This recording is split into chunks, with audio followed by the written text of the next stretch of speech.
Neste ano de 2017, o mundo evangélico celebra os 500 anos da Reforma Protestante. Foi em 1517 que Martinho Lutero fixou na porta da igreja de Wittenberg, na Alemanha, suas famosas 95 teses, dando início ao movimento que ficaria conhecido como o movimento da Reforma Protestante. E a Igreja Adventista, no programa da Escola Sabatina, resolveu trabalhar exatamente com esta temática.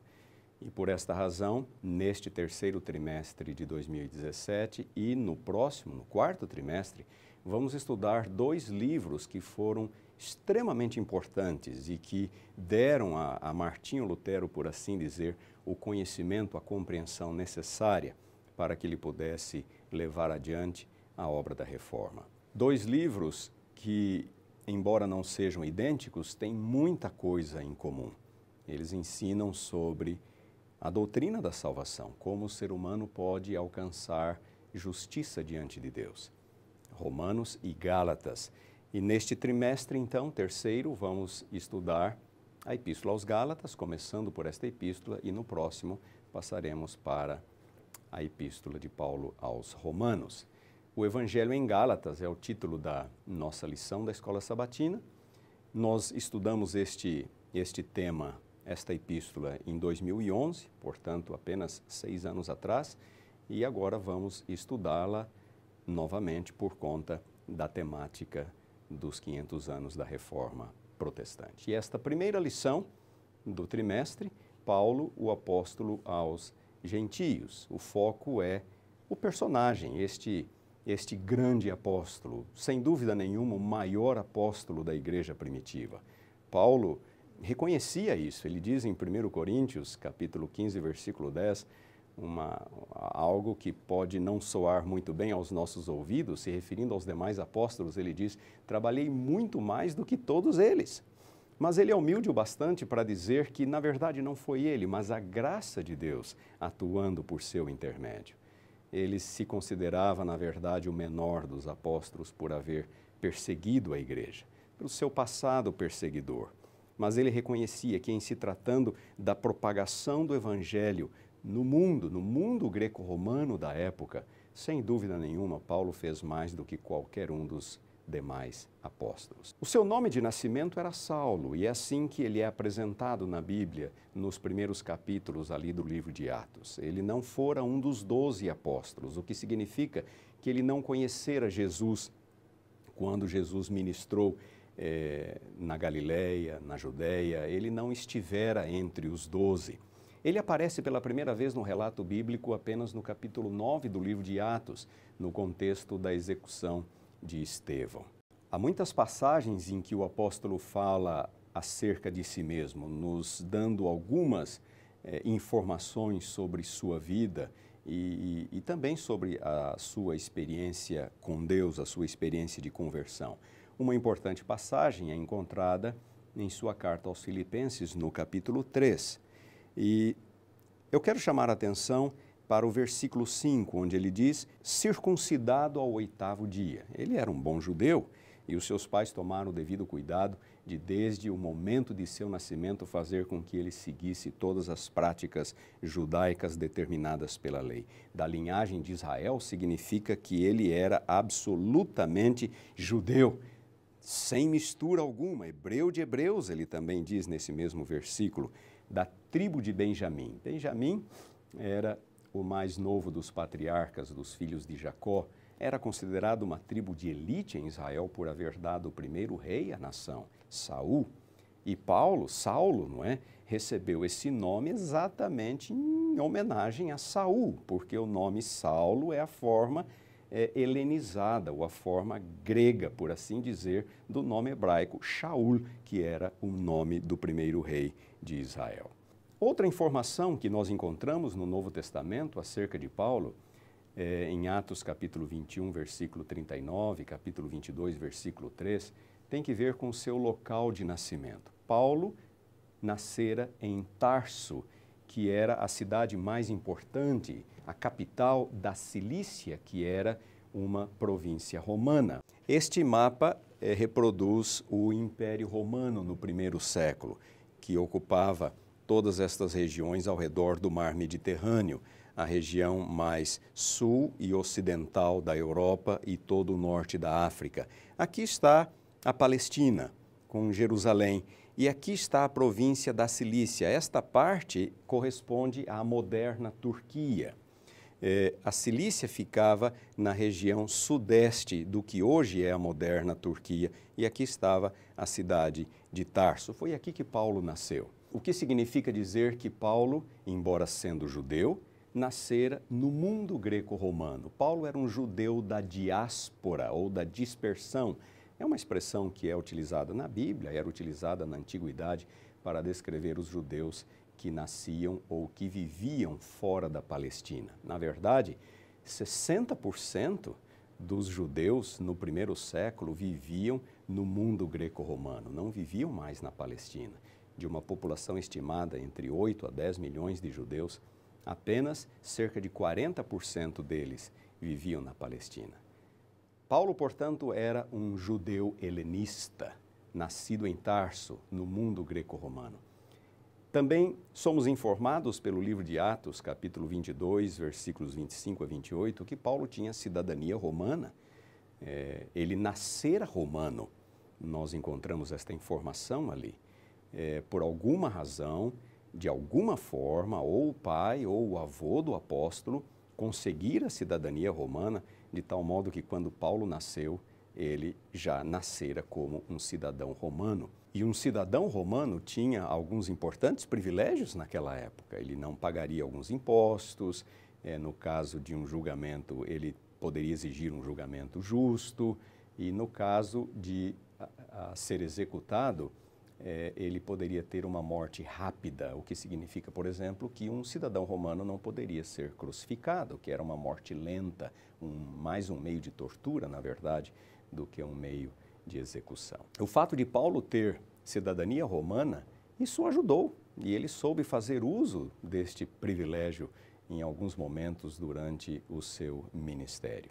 Outra informação sobre Paulo que nós encontramos no Novo Testamento, em Atos capítulo 22, versículo 3, é que, embora tendo nascido em Tarso, na Cilícia, ele crescera em Jerusalém e fora ali educado aos pés de Gamaliel, que era um dos maiores rabinos da época. Na literatura judaica, este rabino, Gamaliel, é descrito em termos muito honrosos, dado o seu prestígio entre a população, entre outros rabinos da época. O que significa que Paulo recebeu o melhor da educação judaica disponível na época. E a educação judaica, no primeiro século, ou na antiguidade, estava justamente a serviço dos rabinos, e as escolas funcionavam nas sinagogas. Havia educação fundamental, que ia até os 12 ou 13 anos de idade, e em seguida apenas os alunos mais promissores continuavam, recebendo instruções mais específicas sobre os deveres e a lei judaica. E Paulo certamente foi um destes alunos. E a educação terminava ao redor dos 20 anos de idade. E Paulo, portanto, recebeu o melhor da educação judaica disponível na época. Ele era um fariseu, Filipenses capítulo 3, versículo 5, aquele texto inicial que nós lemos, que era uma das seitas mais rigorosas do judaísmo. Os fariseus eram excessivamente preocupados com purificação cerimonial.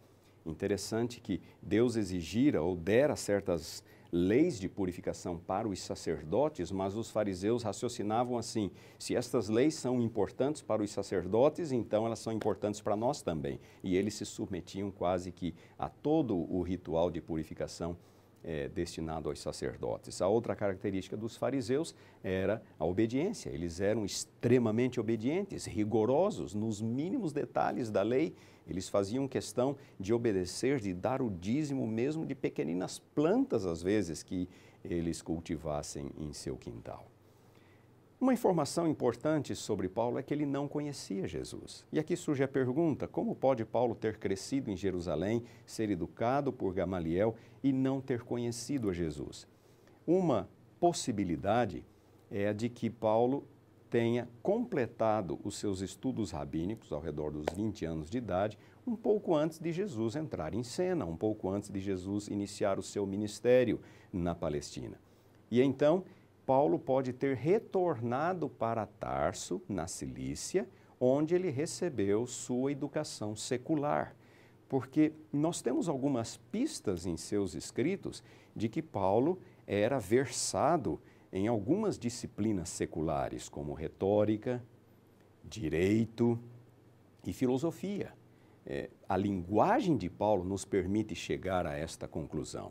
E como Tarso era um centro universitário, um centro de algumas escolas filosóficas no primeiro século, é bem provável que Paulo então tenha se deslocado de Jerusalém para Tarso para receber sua educação secular exatamente durante o ministério de Jesus. E no ano 34, que foi quando Estevão morreu, ali Paulo já estava de volta em Jerusalém. E é no contexto exatamente do apedrejamento de Estevão, do julgamento e da execução de Estevão, que nós nos deparamos com Paulo pela primeira vez.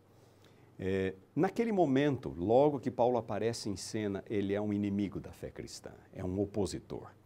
E o grande problema para os judeus da época, especialmente para Paulo, tinha que ver com a messianidade de Jesus. É Jesus o Messias? Os judeus achavam impossível que Jesus fosse o Messias, especialmente por causa de Deuteronômio capítulo 21, versículo 23, que diz: maldito todo aquele que for pendurado no madeiro.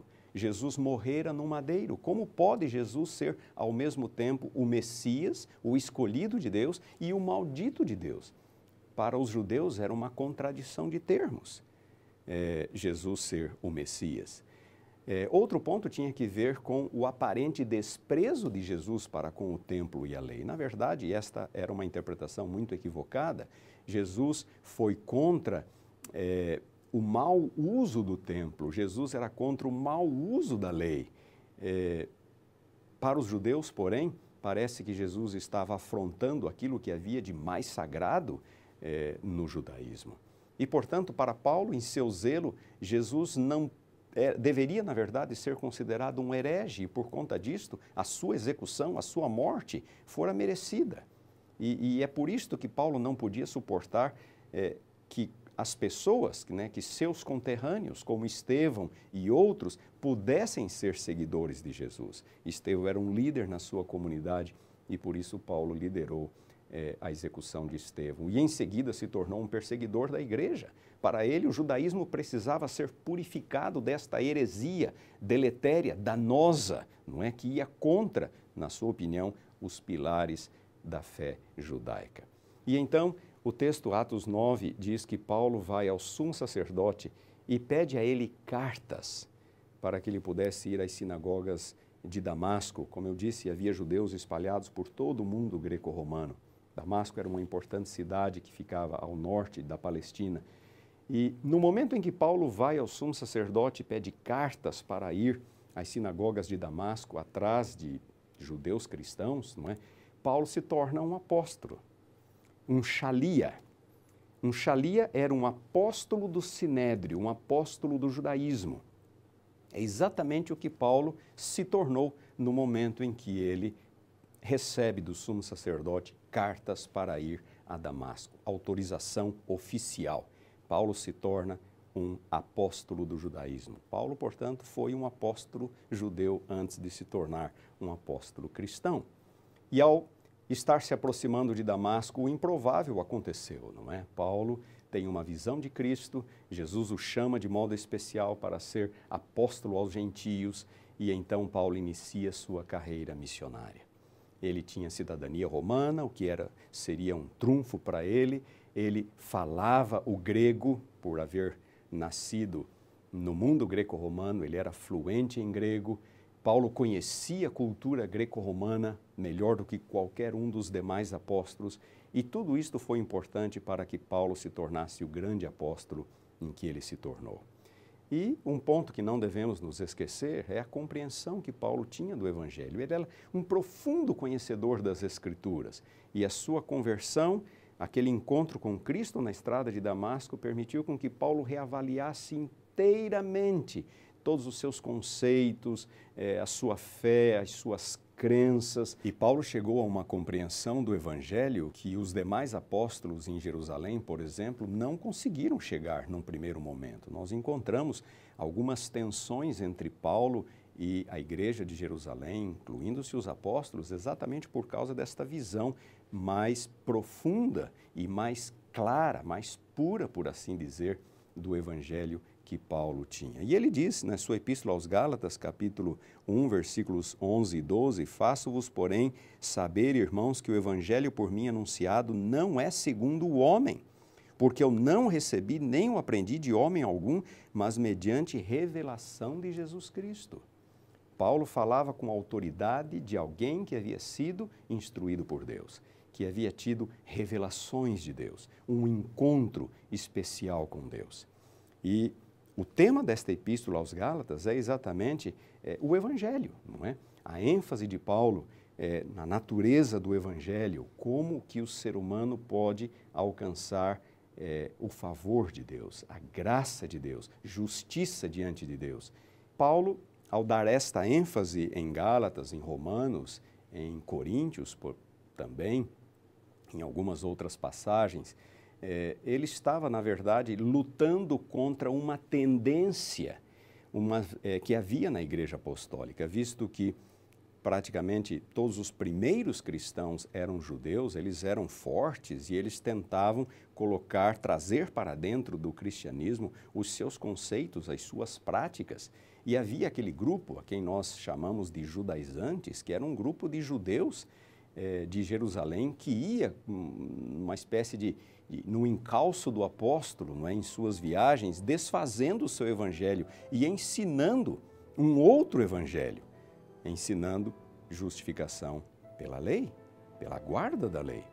E Paulo teve que lutar contra isto, não é? Gálatas é uma epístola em que Paulo escreveu contra a obra dos judaizantes. Romanos é outra epístola.